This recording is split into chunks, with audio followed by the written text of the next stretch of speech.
Amazon जंगल, ये नाम सुनते ही जहन में क्या आता है? दुनिया का सबसे बड़ा, सबसे घना और शायद सबसे खतरनाक रेन फॉरेस्ट। ये एक ऐसी जगह है जहां हर साल हजारों वैज्ञानिक जाते हैं, लेकिन फिर भी इसका ज्यादातर हिस्सा आज तक एक गहरा राज बना हुआ है। और इस जंगल के दिल में रहते हैं कुछ लोग, ऐसे कबीले जिनका कोई ऑफिशियल रिकॉर्ड नहीं है, जिनकी भाषा कोई नहीं समझता। चलिए आज हम अमेज़न के इन्हीं छिपे हुए कबीलों की अनसुनी कहानी में उतरते हैं, एक ऐसी दुनिया जो हमारी कल्पना से भी कहीं ज्यादा हैरतअंगेज है। अमेज़न के जंगल में कदम रखना मतलब एक पूरी तरह से अलग ही दुनिया में चले जाना। जरा इसकी विशालता का अंदाजा लगाइए। यहाँ लगभग 390 अरब पेड़ हैं। जी हाँ, आपने सही सुना, 390 अरब। ये नंबर इतना बड़ा है कि इसे सोचना भी मुश्किल है। और इन पेड़ों के बीच सिर्फ पेड़ नहीं है, यहाँ एक अविश्वसनीय दुनिया बसती है। अकेले कीड़ों की ही यहाँ करीब 25 लाख प्रजातियां हैं। ये सिर्फ एक आंकड़ा नहीं है, ये इस जंगल की कॉम्प्लेक्सिटी और इसके रहस्यों की गहराई को दिखाता है। और सबसे हैरान करने वाली बात तो ये है कि इतनी खोज के बावजूद जंगल का 80% हिस्सा आज भी हमारी दुनिया के लिए एक पहेली है, मतलब पूरी तरह से अनछुआ। और इन्हीं अनछुए हिस्सों में वो राज दफन हैं जिनकी हम आज बात करने वाले हैं। इस विशाल जंगल में 100 से भी ज्यादा ऐसे कबीले हैं जिनके बारे में दुनिया को लगभग कुछ नहीं मालूम। इन्हें अनकॉन्टैक्टेड ट्राइब्स कहा जाता है, यानी ऐसे समुदाय जिनका बाहरी दुनिया से कोई संपर्क ही नहीं है। सरकारों ने उनके इलाकों को नो-गो जोन तक घोषित कर दिया है, क्योंकि कोई भी बाहरी दखल उनके और हमारे दोनों के लिए बहुत खतरनाक साबित हो सकता है। तो सवाल ये है कि इन रहस्यमयी लोगों के साथ हमारी दुनिया का पहला आमना सामना कब हुआ? इसकी कहानी शुरू होती है 1950 के दशक में, जब एक घटना ने हमेशा के लिए हमारी सोच को बदल के रख दिया। तो हुआ कुछ यूं, एक रिसर्च टीम अमेज़न के बीचों बीच अपना रास्ता भटक गई। रात के अंधेरे में उन्हें अपने टेंट के बाहर कुछ अजीब आवाजें सुनाई दी, जैसे कोई बाहर चल रहा हो, शायद उन्हें देख रहा हो। लेकिन जब उन्होंने बाहर झांका तो वहां कोई भी नहीं था। सुबह जब उन्होंने अपने कैंप के आसपास देखा तो उनके होश उड़ गए। मिट्टी पर छोटे छोटे पैरों के निशान थे और पास के पेड़ों में तीर धसे हुए थे। टीम को समझते देर नहीं लगी। कोई कबीला उन्हें रात भर दूर से देख रहा था, बिना सामने आए। वो पहली घटना तो बस एक शुरुआत थी, एक झलक। इसके बाद तो जंगल के अंदर से कई और डरावनी और रहस्यमयी कहानियां सामने आई जो कुछ खास कबीलों से जुड़ी थी।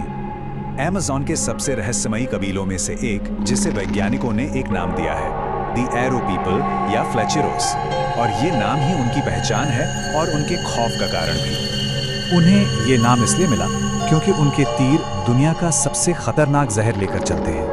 मतलब एक जरा सी खरोंच भी जानलेवा हो सकती है।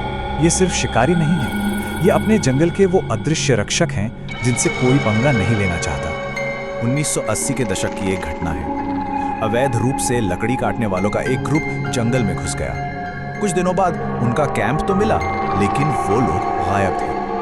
पूरा कैंप तीरों से भरा हुआ था और वहां सिर्फ एक चीज मिली, एक तराशा हुआ पत्थर जिस पर एक अजीब निशान बना था। वो लोग कभी वापस नहीं मिले। इस घटना के बाद दुनिया ने उन्हें एक नया नाम दिया, द घोस्ट ट्राइब। अब बात करते हैं उस घटना की जिसने पूरी दुनिया को हिलाकर रख दिया था। ये वो पहली बार था जब एक पूरी तरह से अनकॉन्टैक्टेड कबीले को आसमान से कैमरे में कैद किया गया। साल 2008 की बात है। एक हेलीकॉप्टर अमेज़न के ऊपर सर्वे कर रहा था। तभी पायलट ने नीचे कुछ हलचल देखी। जब उन्होंने जूम किया तो देखा कि लोगों का एक छोटा सा समुदाय नीचे है।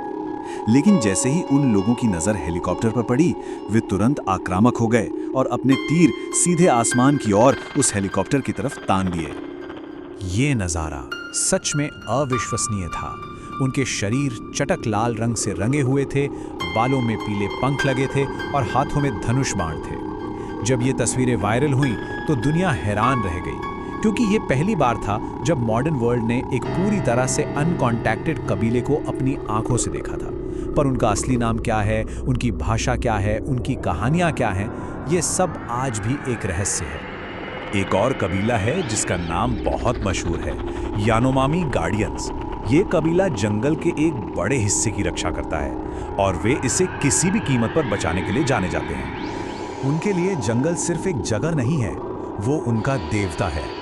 यानोमामी योद्धाओं का मानना है कि जंगल हमसे बात करता है। अगर कोई बाहरी आता है तो जंगल हमें सबसे पहले बताता है। ये दिखाता है कि उनका अपनी दुनिया से कितना गहरा कनेक्शन है। और ये कोई कोरी कल्पना नहीं है, सच में वैज्ञानिक आज भी इस बात से हैरान हैं कि उन्हें मीलों दूर से घुसपैठियों के आने का पता कैसे चल जाता है। 1993 में जब कुछ सोने के खनिक उनके इलाके में घुस गए थे, तो यानोमामी ने अपनी इसी रहस्यमयी क्षमता का इस्तेमाल करके उनका सामना किया था। अब जरा एक ऐसे कबीले की बात करते हैं जिसे किसी ने देखा तो नहीं पर सुना जरूर है। रिसर्च करने वाले इन्हें सिंगिंग ट्राइब कहते हैं और इसकी वजह बहुत ही अजीब है। रिसर्च टीमों ने कई बार रात में जंगल की गहराई से आती एक अजीब म्यूजिकल आवाज को रिकॉर्ड किया है। ऐसा लगता है जैसे दर्जनों लोग एक साथ एक ही लय में कुछ गा रहे हों, लेकिन आज तक कोई भी उस आवाज का असली सोर्स नहीं ढूंढ पाया है। कुछ लोगों का मानना है कि यह जंगल की आत्मा को खुश करने के लिए किया जाने वाला कोई अनुष्ठान है। तो इन सभी कहानियों के बाद जो सबसे बड़ा सवाल मन में आता है वो ये है कि ये कबीले हमसे इस मॉडर्न दुनिया से जुड़ना क्यों नहीं चाहते? आखिर वो हमसे छिपते क्यों हैं? इसका जवाब सच कहूं तो दिल दहला देने वाला है। उनके लिए जंगल ही उनका भगवान है, उनका घर है, उनकी सुरक्षा है। वहीं दूसरी तरफ बाहरी दुनिया उनके लिए सिर्फ तबाही लेकर आई है। बीमारियां, माइनिंग माफिया, लालच और जंगलों की कटाई। और उनका ये डर बेवजह बिल्कुल नहीं है। उन्होंने अपने पूर्वजों से सुना है और खुद देखा है कि जब भी बाहरी लोग आए हैं, उनके समुदायों का सिर्फ विनाश ही हुआ है। बाहरी दुनिया की बीमारियां जिनके लिए उनके शरीर में कोई इम्यूनिटी नहीं है, अवैध लकड़हारे जो उनके घर को तबाह कर देते हैं, और माइनिंग ऑपरेशन जो उनकी जमीन को जहरीला बना देते हैं, इन सब ने उन्हें हमसे दूर रहने पर मजबूर कर दिया है। अमेज़न जंगल के ये छिपे हुए कबीले कोई गुजरे जमाने की कहानी नहीं है। वे एक जीता जागता रहस्य हैं, एक ऐसी कहानी जो आज भी इसी वक्त लिखी जा रही है। आज भी सैटेलाइट उनकी झोपड़ियों का पता लगाते हैं, आज भी नदी के किनारों पर उनके पैरों के निशान मिलते हैं, लेकिन उनकी जिंदगी के बारे में हमें शायद 1% भी जानकारी नहीं है। और ये हमें एक आखिरी सबसे बड़े सवाल पर लाके छोड़ देता है। अमेज़न के सबसे गहरे अनछुए हिस्सों में और क्या-क्या छिपा हो सकता है?